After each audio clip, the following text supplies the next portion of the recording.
Hey everybody, welcome to Happy Hour here live on Brews Sports. We hope your Monday is going well. I know Mondays are not always the most enjoyable or the most exciting day of the week. However, when you get to work on Brews Sports and you get to talk about sports on a daily basis, I feel like you can't go wrong, honestly. But it is Happy Hour. It is the last show of the day here on Monday. It is an exciting time to welcome you all inside the studio alongside myself, Baxter Colburn. We do have Teaka Griesbach as well, too. Teaka, good Monday to you. How are you today? Happy Monday. How was Pretty your weekend? Good for Monday. It was good. Got a lot of worked on some papers, so I got some homework done. I always forget that you're in college still. Yeah. I'm just like, Teaka, do something with your life. But, I mean, in a good way, of course. Like, you're furthering your education. I can't be mad about that, of course. Yeah. But did you do anything fun? See the family, boyfriend, any of that fun business? Got to hang out with them. Got to relax a little bit aside from the homework. So Oh, there you go. got to see my little niece. She's doing good. How old is she? A year. Oh, wow. That's awesome. That's fun. It's good to just get away and relax for a little while. I feel like sometimes people don't take as much time as they need to, and people forget about relaxing, I guess, Yeah. especially in college as well, too. Oh, for Sometimes. sure. Yeah, I made my brother and sister-in-law go on a date early in the evening. Perfect. So they left. They went to a movie at like 3:30 so that I could have time with her. Otherwise, if they go on a date, then it's too late and I don't get to spend time with my niece. She just goes to bed right away. So they purposely went out earlier, which I was grateful for. Perfect. Yeah, so good weekend. Good. How about yours? Not too bad, actually. I took I took all of Saturday off and most of Sunday as well, too. Didn't even want to think about work. In-laws came to visit as well, too, which was nice. great. Haven't seen them in about a month and a half or so, so it was good to have them out and see the new house as well, and just not do anything work-related, Just relax, which was yeah. great. Yeah, I know after last week was a really busy time with Brews Sports, but obviously an exciting time as well, too, so Yeah. it made up for it, obviously. So we've got a big show for you today. We're excited. Some fun things to talk about overall. We also are going to have Jessica Kleinschmidt joining us here in the second segment to talk about spring training, David Price's weird elbow thing that he's got going on, the World Baseball Classic, and some other exciting stuff as well, too. But before we do all of that, of course, we want to jump into our What's on Tap segment to begin the show. Two different things that we want to talk about to begin with. We joked about this and talked about this a lot on the show last week. It was the 40-yard dash. Adidas basically saying that, hey, if you break Chris Johnson's 40-yard dash record at the NFL Combine, if you are a participant, we'll give you an island. The only stipulation was that you had to wear Adidas cleats. And John Ross chose not to. And John Ross chose not to, and he broke the record. He broke the record. He ran a 4.2240. He beat it by, I don't even know what that would work out to, 0.2 of a second, or it's because it was a 4.2440 is what the record was, and then now he has a 4.22. I forget how that works exactly. The millisecond tenths of a second gets confusing. I'm not in college anymore. I don't get paid to do math, so I don't know exactly. Well, math is not my specialty, so It's all good. That's why you're doing stuff like this, obviously. Yeah. But John Ross was funny though, because when he broke the record, of course, that was the first thing people were saying. Like, "Oh my gosh, did you win the island?" He was like, "No." He's like, "I didn't want to win the island." And his reasoning was really strange. Did you hear what his reasoning was about? I can't swim. Simple enough. I can't swim. I don't want an island because I can't swim. It was an island valued at $1 million. I feel like there's many other things you could do on an island as well. I mean, you I don't agree. have to swim. You don't have to be able to swim. Exactly. It's not like they're going to say, "Hey, Adidas, hey, John, congratulations. Now go swim to your island. Take a boat, do whatever, take a bridge, whatever, get to your island, of course." Right. But I feel like giving up the island just because you can't swim I know people that can't swim that will still go to the pool and will go to Right. the beach. Or go to the beach, bring your floaty, or Yeah. You don't have to. You're not like going deep sea diving, basically. Right. Bring something to float on. Exactly. Enjoy it. Exactly. That Maybe makes he's total scared. sense to me. I just found it kind of funny, honestly, that he was like, I just chose not to wear the Adidas cleats because I mean, it's almost like he knew he was going to break the record as well, too. Like, Right, yeah. I don't want to do this because, I can't swim. But I feel like that's kind of an awkward cop-out sort of a thing. Like, I just don't need it. Everybody wants an island. Right. What would you, I mean? How can you pass that up? Then you also ask the question as well, too. It's like, well, would you have just taken the $1 million instead? Well, sure. I mean, but he's also already going to be a really high draft pick anyway in the NFL draft. So running obviously as fast as he did certainly makes up for it. But it seems really foolish. Yeah. Why would you not take an island? It's pretty silly to me, but I mean, good for him for making a decision, sticking with it. Go, John.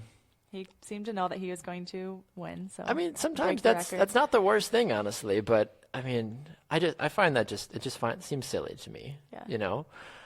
One of the things that is kind of funny or silly as well, too, we talked about this off the air, is that somebody seems to know John Ross really, really well.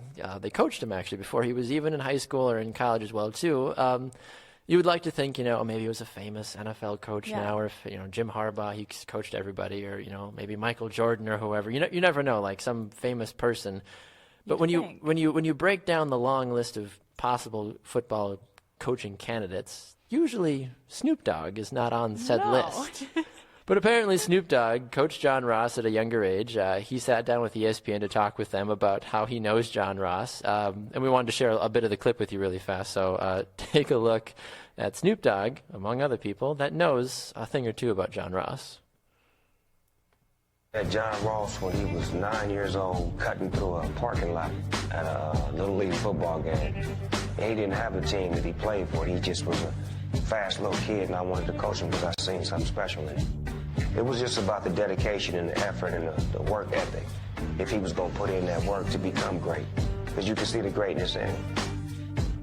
It was more than just football with him. Kind of similar to Coach Pete. We could talk to him about anything. He's more of a coach than people would think. Helped us with a lot of things and motivated us to do bigger and better things. He kind of taught us, like, no matter where you come from and how big you get, it's always good to give back and do what's right. And, he's never turned his back on us. He still called me Coach Snoop to this day, and I feel like he has the most potential out of all of the kids that came out of my league. So I just want to make sure that he understands that, he can just keep having fun and be a kid and let everything come to him. John Ross from Long Beach, California. It's just kind of funny when you see that. I mean, obviously Snoop Dogg, has done a very successful job with everything that he's been doing with the different kids in the Long Beach, California area. But just kind of funny, though, not exactly somebody you would peg as, I was so a groomer surprised. of great football players, basically. Yeah, I had no idea. And what is he saying? Like, drop it like it's hot? Yeah, something. That song? Like, that's what I think of when exactly, I hear his name. It's like, Snoop Dogg, of course, drop it like it's hot. But, even watching those brief highlights of John as well, too, like, he is, of course, just an incredibly talented player. Just incredibly, you saw even just the brief clips, like, his speed is insane. So to take that even to the next level, I think is going to be even more impressive, honestly. One of the other things we want to talk about briefly here on our What's on Tap before we get to Jessica Kleinschmidt has to do with a hockey fan up in the Calgary area. Correct me if I'm wrong on this one, Calgary. But she's legally blind, but she embraced the chance to watch her beloved Calgary Flames. We'll save the time and not show the video, unfortunately. But this 11-year-old girl has had visual impairment since she was obviously a very young age, but they came up with this really neat technology to allow her to basically see the game. Yeah, I guess when she was born, she was diagnosed with a rare form of eye cancer. So she underwent chemotherapy and radiation treatment, but I guess her right eye was lost to the disease. And then her vision in her left eye was severely impaired. So I think it's called eSight, created a device, kind of like goggles. Yeah, it looks like this weird, almost Star Trek-y goggle thing that goes across your face, basically. And basically, what does it do? It captures high rates of, I forget exactly how it transmits the video to her eyes. Camera? It's a it's a high-speed camera that then transmits what you're seeing into it so that it works with how her eyes work as well, too, basically. So she said that it helps her see better and she can read with them, so that's very impressive to me. I agree. And she can watch things from far away, so she was able to watch her favorite team. Yeah, kind of a cool thing, honestly. That's really awesome that eSight was able to do something like this. Hockey, we hear about this all the time in hockey, that they do these different promotions to try to help different people in need as well, too, and more power to Calgary as well for helping this young fan get the opportunity to get to see her favorite team as well, too. So, all right, transitioning out of the What's on Tap segment, let's get to our correspondent today. Joining us now on Happy Hour is Jessica Kleinschmidt, and she joins us live on Brew Sports Now today. Jessica, welcome to Brew Sports. How are we doing today?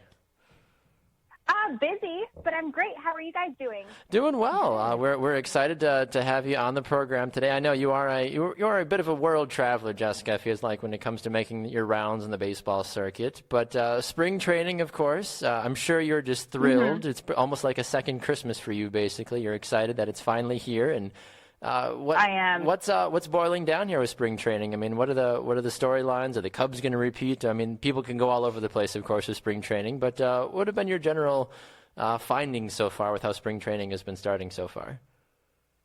So far, it's basically trying to see like how a lot of the trades are evening out. And when it comes to spring training, it really does depend on what you're looking for. A lot of these guys aren't going to be playing at their, full-blown speed, full-blown athleticism because they do want to stay healthy.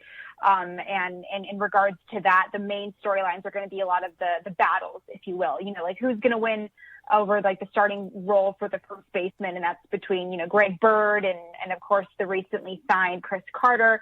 And pretty much every single baby Bronx bat on that roster is going to be a headliner because they're younger. We don't know who's going to get the AAA start, who's going to get the major league start. That's going to be something to watch out for.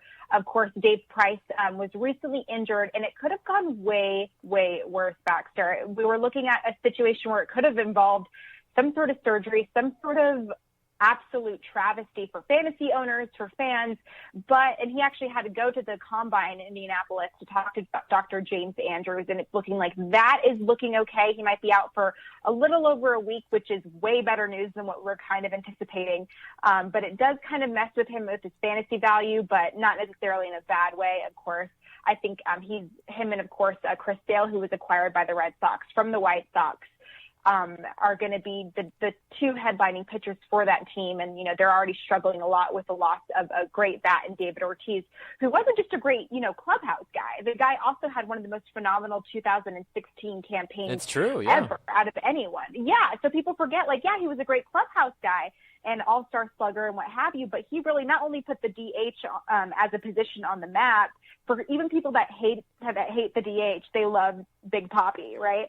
So he left a phenomenal 2016 campaign, one of his best seasons he's ever had. So the loss of him just is phenomenal. And, it's a million times confirmed that he's not coming back, which really bums people out. But he does have a memoir coming out, so people can look forward to that in May, which is going to be phenomenal. It's him. He's a big guy, larger than life, one of the nicest gentlemen in the world.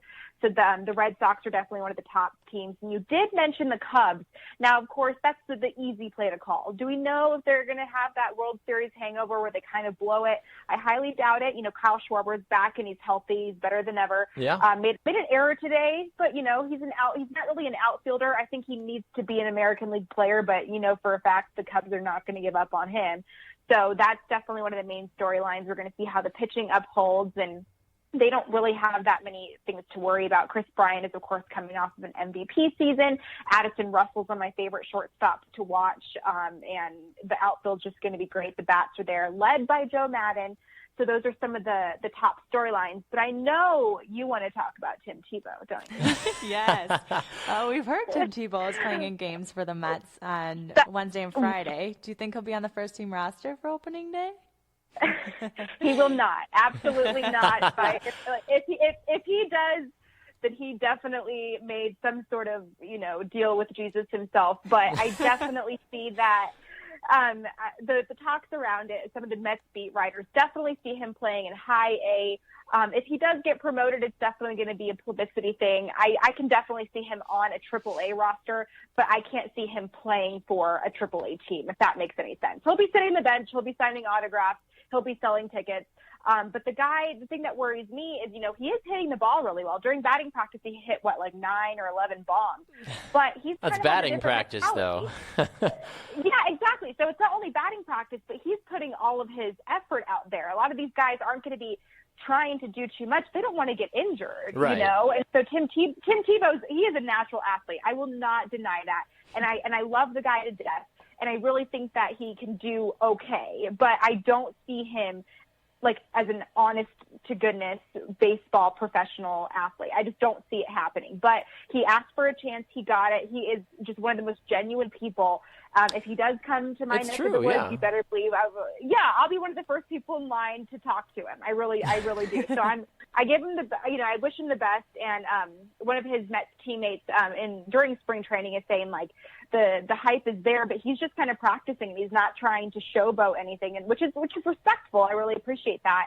And the vibe with him is former, current, and past athletes are saying they really appreciate his attitude, if you will. And he's not, like I mentioned, showboating. He just really wants a chance, and he was given it. And a lot of guys are respecting him. But when the news first came out during the AFL, when he was going to Arizona for AFL, people were pissed, to be honest. A lot of the guys were like, well, I wasn't given a chance. And now this guy just randomly has his agent talk to someone, and he's playing in the AFL. And I'm like, well, yeah, but he does have somewhat kind of a talent to back it up. But the Mets definitely know what they're doing, and they're going to sell some tickets with him. I was going to say, and that's the hard thing with Tebow as a whole. How can you basically as a team be smart, and be like, okay, how can we put butts in the seats? Obviously, especially in spring training and, even the lower affiliates as well, too. Well, you get a high publicity guy. You get either somebody that's played in the majors for a long time that says, okay, I'm going to come down and play for you guys and help you sell tickets, or I'm going to be a struggling Tim Tebow in my career and say, well, guys, why don't you let me come play for your team? And as an organization, you're going to be like, well, yeah, of course, I want to put thousands more fans in the seats just to come see a guy that maybe will do an okay thing, and maybe he'll hit a home run every couple of games to wow the fans and keep them coming back. But this isn't a guy that's going to go help the Mets, win the World Series in 4 games next year. That's just not realistic. Yeah, he's not exactly like the secret weapon to like, whoa, we have Tim Tebow waiting for us. When they go to postseason play, it's not going to happen. Jose Canseco did the same thing. He tried to reinvent his career. I remember watching Jose Canseco in like the lowest of low leagues you could possibly imagine, and he brought some people out there, so there's something behind it. But I think the Tebow mania is a little bit overrated. Everybody loves Tebow mania. About him. Everybody loves Tebow mania. It's a little overrated, and I'm kind of sick of talking about him. But at the same time, I want people to know he is genuinely a good person. He asked for a chance, and he got it. He's not going to play for the New York Mets. It's not going to happen. If he does, that I will eat my words, but that should not happen. Agreed. Going back to David Price, now that he doesn't need surgery, do you think that the injury is going to affect him come the regular season?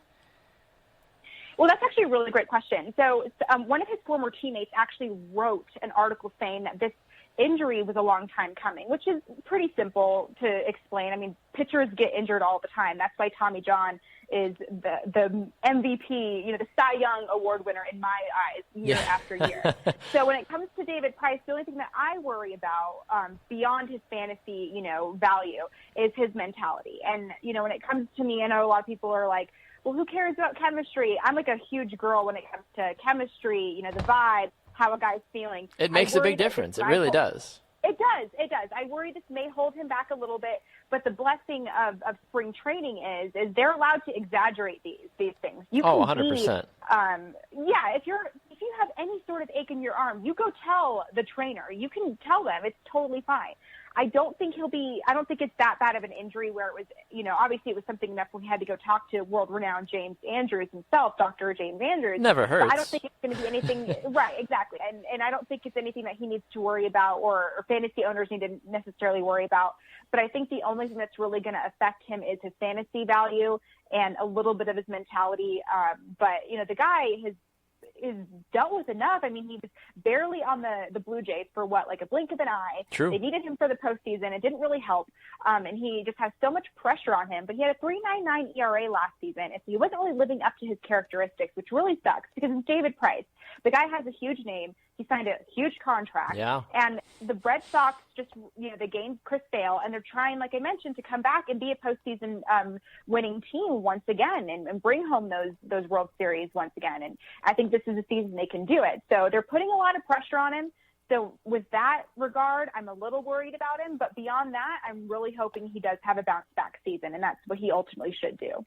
Talking with Jessica Kleinschmidt here on Happy Hour on Brew Sports. Jessica, before we let you go, one of the things that we talked about a lot last week on the program in surprise fashion is the World Baseball Classic and how undermarketed, underappreciated that it is.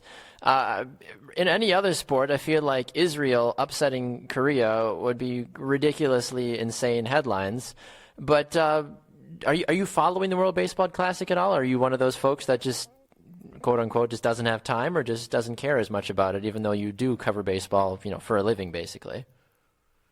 That's a great question, Baxter. So when it came to up until this season, I honestly didn't care about it. And the reason why was during this amount of time, I'm so, into spring training and there's so much going on. But I was I did meet a player from the Australian team, and it's Todd Van Cecil, and he's amazing human being, and I actually have to tell his story about him going to the WBC. You have to remember, a lot of these guys may not get bumped up to the majors. They may not win World Series, but their equivalent to that is saying they got to play in the WBC and represent their own country. And how many people get to say that, right? I barely represent my small little hometown in Nevada when I write an article. Like, these guys are like, yeah, well, I'm representing Australia. It's like, okay, well, what kind of pressure is that? Exactly. So after hearing his story, it was interesting because different countries have different dynamics of baseball. Yes. You know, baseball in America is supposed to be America's favorite pastime. People are looking at it like it's a boring sport now. But in Australia, that specific dynamic, it's such a team sport, you know, and when I talked to Todd, he was talking about playing in both Australia and in the States. And in the States, these guys don't really care about championships. All they care about is their own box score. In Australia, it's opposite. They don't really care about their box score. They want their team to win. And when Todd was back in the States, he was like really bummed that the team was losing. But one of his teammates would be like, but you guys, I went 4 for 4. And people are like, really? We just lost the championship, but you went 4 for 4. Like, who freaking cares? Yeah. Like, really? So it's interesting to look at the different dynamics of each country. And you mentioned Israel taking over Korea, and it's just little things like that are phenomenal. And not to mention, we grew up watching these players. They get to, you know, some of them, the bilinguals get to choose what country they want to represent. And that's amazing, right? Like, so it's stuff like that that really like tugs at my heartstrings. And Baxter, you know, of all people, I'm super Nicholas Sparks romantic about baseball. Like, so lame about it. And being able to watch these kids play with people that they looked up to and call them teammates is just phenomenal. So I've definitely been following it a little bit closer this year.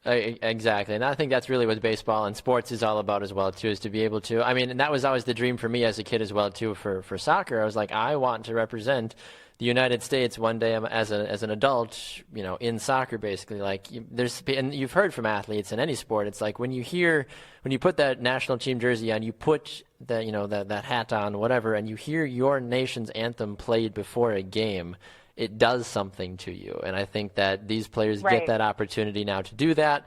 And I mean, it certainly is going to be. I'm going to be keeping an eye on the World Baseball Classic, like kind of like you said as well too. You know, up until this year, didn't really care as much about it, but because there is all these other underlying stories going on, I mean, I think it deserves more coverage and more press as a whole. So I'm kind of excited to see where it comes from that, honestly. So, well, Jessica, we appreciate you taking time to join us on Happy Hour today. Where can people find your writing and find you on social media as well? You can follow me on Twitter. That's where I'm very active, and it's at KleinschmidtJD. I just released my fantasy baseball book today, and I posted that on my Twitter as well. It's available on Amazon. Woo! So Congratulations. Check that out. Yeah, thank you so much. And Facebook too, Jessica Kleinschmidt. I'm everywhere. I'm everywhere. Awesome. That's a good little thing to say, I guess. Yeah. Well, thank you, Jessica. We appreciate your time, and we hope to have you back on Brew Sports again soon. All right. All right, thanks, guys. I'll talk to you guys soon. Sounds good. There goes Jessica Kleinschmidt, one of our baseball correspondents here on Brew Sports. Always good to hear the passion and the different dynamics that so many people bring to the sports world, I feel like. And it's interesting. You hear somebody like Jessica, you hear the passion about the sport, and it's even more interesting when you peel the layers back all the way down to be like, you know, the Major League Baseball has done such a hard thing of trying to recruit females to be so interested in the league as well too, and you know, Jessica lives, breathes, and dies Major League Baseball and baseball as a whole too. To see somebody with her talents, with her you know level of experience going into the baseball world, I think is just remarkable, honestly. So overall, though, some really great stuff from her. I appreciate her work and her time as well too, joining us on the program today. A little bummed about Tim Tebow. The way you asked the question, too, you're just like, is there any possible? It's kind of like when you're asking if the cute boy is going to be at the dance, you're like, are you going to be there? Like, I'm going to be there. Like, that'd be great. You're so right. I mean, it was just so funny. Like, just the way you said it, I was like, yeah. Like, I mean, that's what a lot of people are like, please, pretty please, Mets. It's not going to happen, unfortunately. No. But you know, PR is a beautiful thing. I mean, if he was, I mean, I could see them doing it. You know, maybe if their season's not going very well, and they're like, we need to put more people in the stands. Guys, Tim Tebow's going to be in for the weekend. Holy cow! Especially if it was like a Yankees Mets sort of thing where you got that crosstown rivalry. Full stadium, guaranteed, 100%, just to see Tim Tebow for a weekend. What's he going to do? ESPN, everybody would be there. It's just funny how the sports world works, Oh, just for a yeah. guy like Tim Tebow. Oh, boy. Well, sometimes, unfortunately, Teaka, the sports world does not exactly work in your favor, or sometimes it mandates certain things that you need to do. We heard last week that Colin Kaepernick was saying, hey, I'm going to stand for the national anthem now. I'm done with my protest. I've served my time. I didn't really serve his time, but he's like, I've established what I want to do. And people were like, well, that's great. And then other people were like, he wants a job. Yeah. Like, we get it, Colin. You're a free agent. You want a job. Yeah. Totally understand that. So for those that didn't know, there was a lot of other people that were also kneeling and sitting during the national anthem to join Colin to raise awareness for everything that he was trying to stand for. Well, last week, or actually rather earlier this week, U.S. Soccer came out and added a new policy, policy 604-1 to be specific, and it states all persons representing a federation national team shall stand respectfully during the playing of national anthems at any event in which the federation is represented. Kind of a jab at Megan Rapinoe, who knelt during the national anthem in solidarity, of course, with Colin Kaepernick last year for a couple of the friendlies and other matches that Megan Rapinoe was a part of. What do you make of something like this? Is this just U.S. Soccer kind of just covering their butts saying, look, we represent the United States of America. Right. You can't not stand. You don't have to put your hand over your heart, but you can't not stand. Right. It's a big slap in the face. And it makes the nation as a whole look bad. Oh, I completely agree. For me personally, it isn't a question to me whether you're, a fan or an athlete. Yes. It's what you do out of respect. You stand for the national anthem proudly, in my opinion. 100%. I don't think there should be any question to that.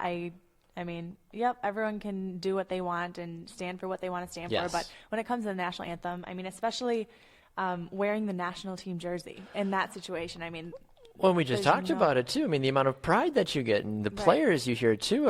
I can't even imagine, smaller countries trying to do something like this, the repercussions Right. that would come for these guys. Right. Like, can you imagine if, Ivory Coast, or can you imagine if Cyprus or these other smaller countries where these guys getting this opportunity to play for the national team is their world, like this is their Right. ticket out, basically, and them to just kneel out of disrespect. There's no chance those players would ever be given an opportunity again. Be like, you clearly don't respect the exciting freedom we are giving you and everything this country has fought for since its, inception, basically.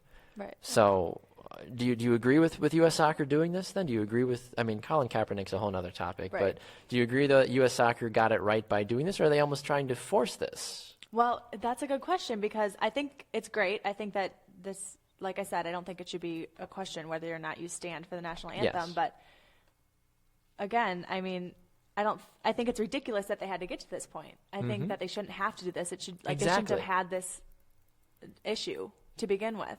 Obviously Colin started it. He Yep. started the movement, obviously. And that certainly kind of spiraled from there. And Right. and when Megan Rapinoe first kneeled last year, U.S. Soccer had an issue to respond to her protest, saying, we have an expectation that our players and coaches will stand and honor our flag while the national anthem is played. Makes sense. Right.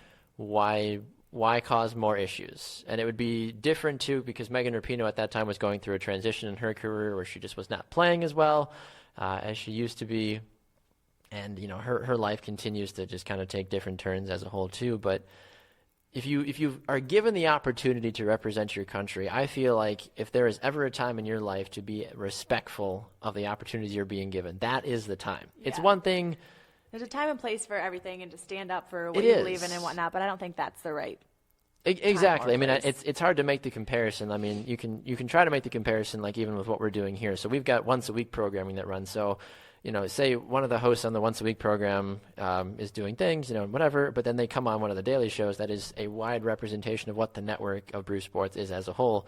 If somebody decides to, protest, whatever their protest would be, basically, it's like you are not only representing the single show that you are now representing this network as a whole, too. So if I were just to start spewing racial things at everybody, basically, or whatever my thing would be to get me in trouble, I'm not only making myself look bad, but I'm making the network as a whole look bad because I am painting a misinterpretation or overall view of what Brew Sports and the network is, and that's Right. what the national team is doing as well, too. They're like, this is not what we are. This isn't what we do. We've never done this. And you've got one player doing that, And I think that just completely skews and derails a little bit, honestly, of what they're trying to do as a whole. Right. I think U.S. Soccer passing the policy is great and awesome, and I completely support it, but I don't think it should have had to have been. I mean, I don't think it should have had to have been done in the first place. Agreed.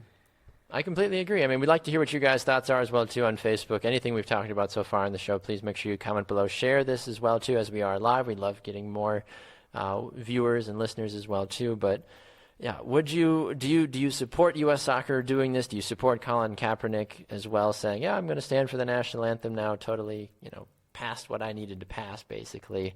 It raises a lot of questions. It raises a lot of different viewpoints going forward now. If this happens again, so say, another player decides to kneel for the U.S. national team, maybe not even the same player. Another player's just like, you know what, to heck with this. I don't believe in this, and they take a kneel. Do you just never let that player back on the team if you're the national team? If it could be your best or your worst player, but do you mandate a policy then basically saying like, well, you chose to obey a new mandated policy. See ya, thanks for nothing. I think so. Even if it's your best player. You got to follow the rules. You do. No, I agree. And that's the thing. But how many times have we seen people, be like, well, but it's, right. we don't want to get rid of you. Because it's a really good player. I know that would be a because then pickle to be in. Exactly. That affects the national team as a whole. I mean, true. Even if it's on a team-by-team basis. So if Tom Brady for the Patriots decided to say, you know what, guys, I'm going to start kneeling. If the NFL mandated it, everybody's got to stand. If Tom Brady was like, you know what, never mind, then the Patriots would be like, well, sorry, Tom, you're suspended, or sorry, you're kicked off the team. Like, that puts you in a bad situation, but then it's like, well, then that hurts the league, that hurts the growth. Right. There's so many. But I think when you come up with a rule or policy, you have to stick with it, too. I agree. You have to, otherwise it's not going to be pretty. Go, and then other people think they can get away with things. I think that's where you really have to draw the line and say, if you do this, you're out. If you disobey, these are the rules. Exactly. And I mean, how many times do you hear that even as a kid with your parents? These are the rules, follow them. And then when you don't follow them, yeah, exactly. It's like, but Mom, I didn't do. It's like, no, you disobeyed. I told you not to eat a candy bar before dinner. I told you not to do whatever. Right. And you got blasted for it, basically. Jimmy on Facebook says he is always on his best behavior. So that's good, Jimmy. I appreciate you trying to be at the very best behavior that you can with all things that you do in life. I try to be in my best behavior as well, too. I mean, it's not to say don't have fun, but there's a time and a place for everything, obviously. Yeah. Which makes total sense to me. Speaking of a time and a place, did you hear about what happened at the NFL Combine? Not the 40-yard dash, not any of that fun stuff. Did you hear what happened with Alabama linebacker Reuben Foster? Did you hear what he did? Yeah.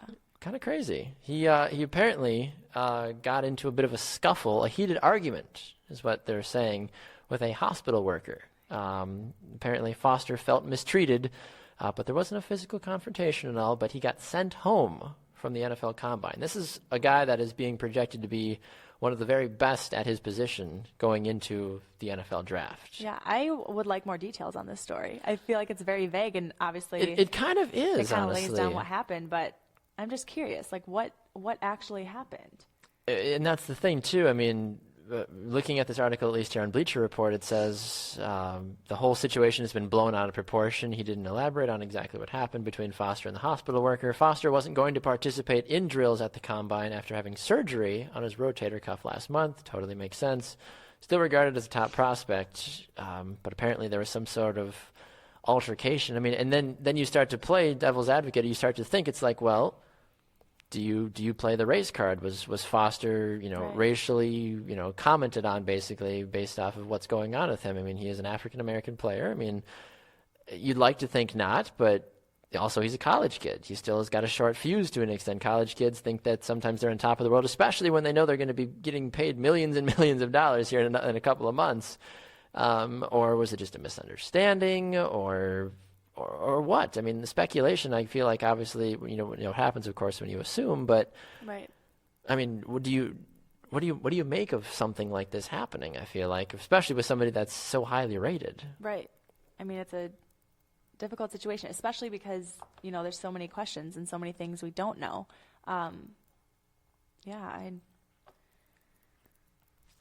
It just paints a bad picture, I feel like, overall, when you look at what the NFL continues to try to do and what the Combine does as a whole, too. I mean, these guys, he's not even participating. And I'd understand if it was a player that was just heckling the coaches doing the drills like, screw you, F you, I don't want to do this, whatever, blah, blah, blah. Like, okay, yeah, send him home. But this guy wasn't even participating, and he was just basically, sounds like he was just getting his arm checked out or whatever. So, like, how much can go wrong just by getting your arm checked out? I don't know. Yeah, and it says here, someone said it was blown out of proportion, and it could very well be, but it makes sense, honestly. I mean, how does something like this not be blown out of proportion, honestly? Yeah. I don't know. It seems kind of silly to me, honestly, especially with, as good of a player as he is. You'd like to not hope that it's something racial, but if you're not physically, touching or anything like that going on, like, what else, unfortunately, can there be? There's not many other avenues. It's not like he lost a bet. And you can only really think one thing. Unfortunately. Which is a sad state, honestly, but hopefully there's not. And hopefully this thing just gets, taken care of soon. And Foster did send an apology letter as well, too, after his dismissal, which I think, of course, is very important and very needed. But yeah, I think that makes the situation a bit better. I think that's very respectful on his part. Yes, I agree. All right, you've got a really good feel-good story. We've kind of been all over the map today with controversy and people getting sent home and all this crazy stuff, but you've got a really fun, cute, adorable, I do, drink a bottle of wine and have some popcorn kind of story. I do. Okay, well, do you have a dog? Do you like dogs? I don't. I do like dogs. I do not have one, though. Do you think you'll get one? I think down the road, my wife and I want to get some sort of. I always wanted a husky, personally. Okay. My wife wants more of a golden retriever sort of thing, or a lab, a golden lab. She wants. My brother and sister-in-law have a Bernese Mountain Dog. I think they're called. Really big. Oh, sure. Thinks she's a lap dog, so of course turns around, like a bear, basically. You're like, oh, get off of me, basically. Yeah. I love dogs, but I don't know if I'll ever get one. No? I don't know. I could see you being like a little dog kind of gal. Oh, my mom has a little dog. Okay. So she has a Maltese. Would you ever get like a little Chihuahua or something? Be like, come on, get in my purse. Let's go shopping. I don't think so. But no, I like dogs, but I feel like I would get too attached and then it'd be sad when the dog gets old. True. So I feel like that's also why I don't think I'll get one. But have you ever heard of adventure racing? Adventure racing? Sport, yeah. It's a sport? No, I haven't. What is this? Well, this article I came across has both adventure racing and dogs in it, so I thought it was very interesting. So you're just in heaven right now. Apparently this sport is all about survival. It's a race covering hundreds of miles off course, and that deals with extreme conditions. So the team has to climb, cycle, and kayak throughout the journey across Earth. So the races can last up to 10 days, traveling through different climate zones, and they have to save their food and water, obviously, and they sleep at most an hour a night. Dang. I think it said. And they all have to cross the finish line together, so that's one of the rules. Of course. So the team peak performance for Sweden, they are heading into the Adventure Racing World Champions as one of the best teams. So their goal is to, finish first. Mm-hmm. So the course, and this was in 2014, but this story has changed over time. Sure, so yeah. It's from a while ago, but so it included 435 miles, 15,000 feet in elevation, and 12 different climate zones. Wow. Okay. Which is insane to me. And this is a sport. This is adventure racing. Yep. And so the team member even said that they had been in races where people had died before. So it's very intense. Whoa. Yeah. So it's crazy. That's a bit. Wow. Okay. Yeah, I don't think I would want to. Now that I hear this, I'm just kind of like, maybe I'll pass on this sport. I was like, I can do the whole outdoors thing. I enjoy, climbing, hunting, fishing, et cetera, et cetera. But yeah, I don't like doing things that have a chance of death. Yeah, me either. So very kind of brave outside of my that, wheelhouse, honestly. Yeah, very brave people that compete, I guess. But their goal was to be ranked number 1 and win the world championship, as I had said. Okay. So on day 4, the team they're ready to change from biking to trekking. And things changed a little bit because they crossed paths with a stray dog. And so the dog was in very poor condition and had a large wound on his back. Oh, poor dog. Yeah, so they tried to, hang out with it a little bit. Of course. They fed the dog. They actually gave him a Swedish meatball which I thought was Just happen to bring a Swedish meatball. If you had to list your top 5 things you bring to survive in the wilderness, I don't think a Swedish meatball is going to be in my backpack. Right. I was really surprised because I had read, obviously, that they have to, ration the food and water and stuff. I mean, what do you bring when you go camping? Not a Swedish meatball. I mean, if I'm going camping, s'mores, obviously. Of course. But, like, even if you knew you were going to be out in the wilderness, I don't think a Swedish meatball is at the top of my list. No. I don't even remember the last time I had a Swedish meatball on purpose. Yeah. It's usually at like a fancy gala or something. Right. Like, here I am. Oh, I have a Swedish meatball. Fancy for a, I don't know. To have it in the outdoors. I mean, hey, everybody does outdoors differently. I mean, glamming or glamping people do, glamour camping or whatever, where they like stay in cabins and whatever. Like, it's not actually camping, basically, but that's kind of strange, though, a Swedish meatball. Anyway, continue. I know, I was very surprised. So the team continued on their course. Obviously, they had to. They wanted to finish number 1, and the dog kept following them. So after they fed the dog? Yes. So after a while, they named the dog Arthur. Oh, Arthur. Because they wanted to give him like a king-like name. Of course. Because he's wounded, and he's still, trucking along with them. So toward the end of the race, they thought Arthur's journey would come to an end because they got ready to begin a 34-mile and 14-hour kayaking trip. So they were like, well, obviously we can't take the dog. I was going to say, I'm looking at this course as you're talking here. Yeah. Holy cow! Yeah. So and they were kayaking toward the finish line. Like they were 34 miles and 14 hours away, pretty much. Jeez. So as they pushed away, they started to leave, and they heard a splash. And so they saw that the dog came swimming alongside of them. So this dog was not going to give up. So that's when they realized there was something more important to winning. And that was taking care of this dog on the way. So on day 6, Arthur crossed the finish line with a team which finished 12th out of 54 teams in the race. So although they initially wanted to be first and they were one of the best teams, they decided to, take the dog. So Arthur took a 6,455-mile journey to join a team and find a family. And he joined the race and outpaced death to find a new life. So eventually they... I think the captain of the team Peak Performance, or one of the team members, eventually wanted to keep him. And so I think it said something about them having trouble bringing him from Ecuador to Sweden. Wow. So, I guess the government got involved and everything. I was going to say, it sounds like something got a little fishy there or something. But because I'm reading this article as you're talking about it as well, too, and seeing the different timelines and just... Even looking at the trail as a whole, it just blows my mind, honestly. I mean... I can't believe I hadn't heard of this sport. I haven't either. I mean, look at the increments of some of these things. 299 miles worth of mountain biking, and just on one little bit. Then you paddle for 341 miles. Then you mountain bike 366 miles again.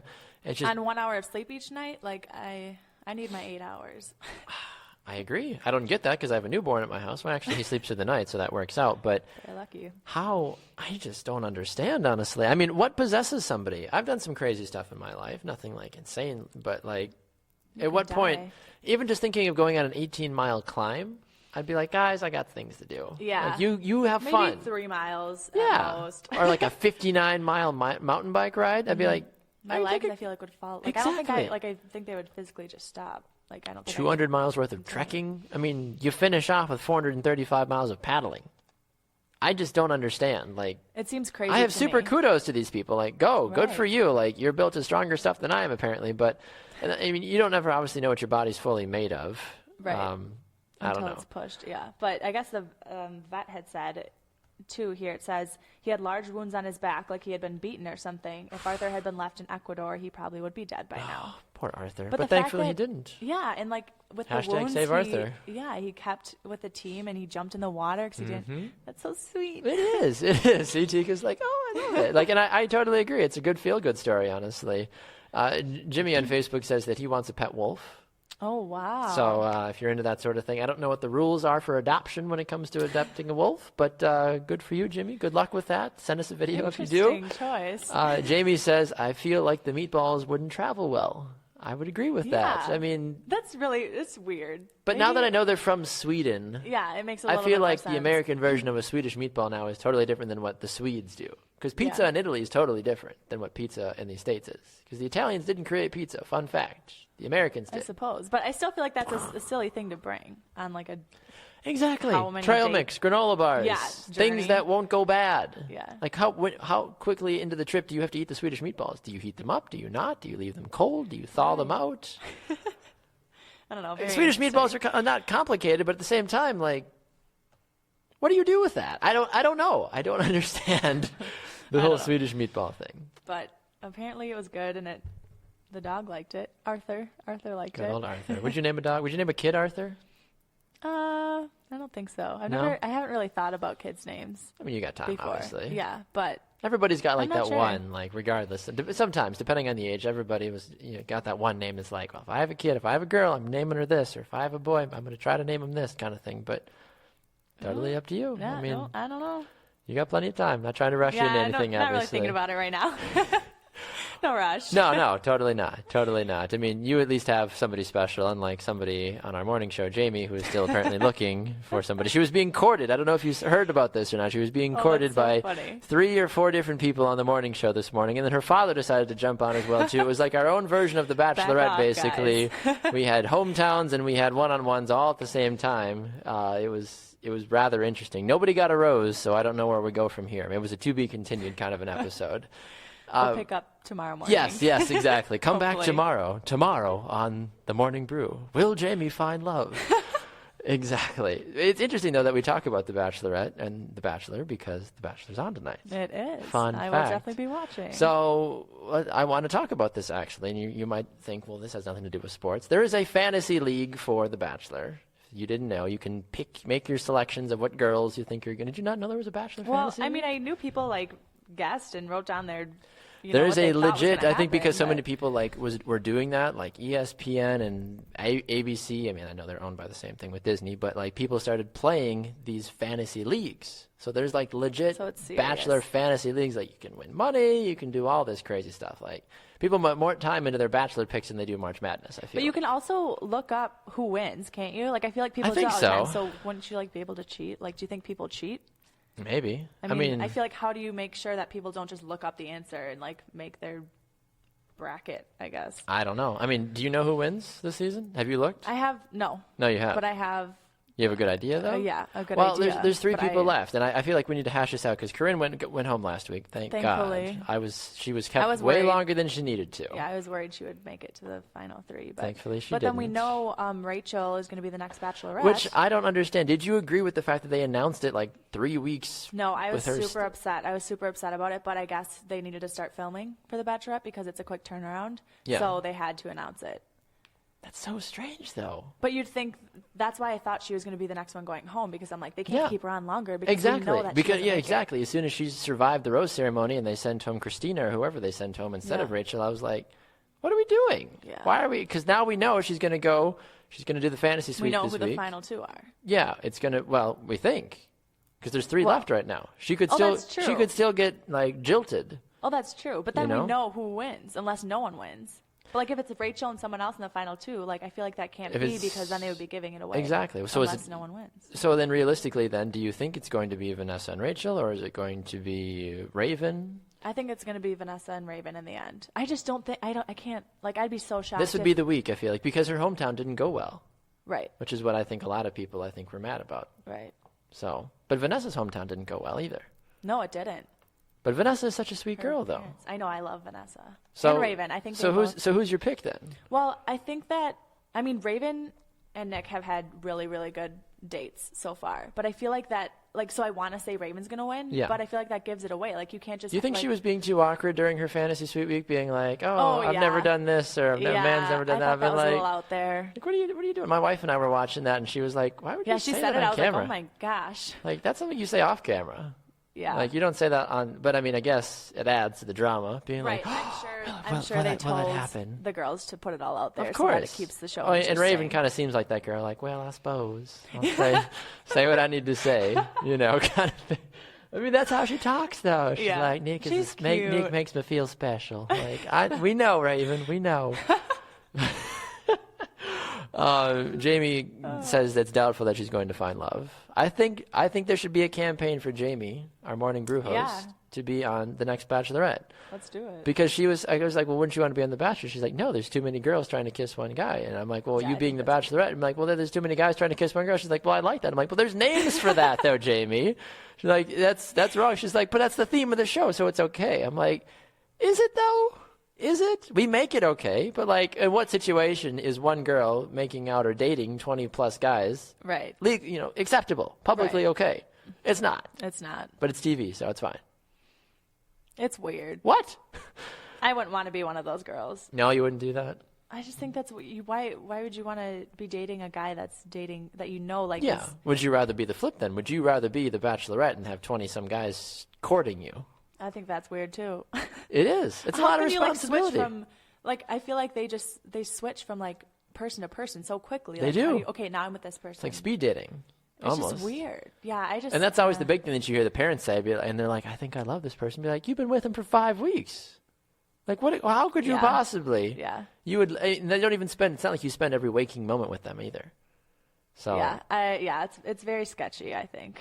It is very. It was sketchy. right for Vanessa's dad to. What did he asked straight up asked Nick, right? Wasn't it Vanessa's dad? I believe so. Yeah. That said, well, did you ask all the other dads? I know. At that moment, I was fathers? like, oh, good point. Yeah, but like going into the show, that's what's going to happen. Like I think.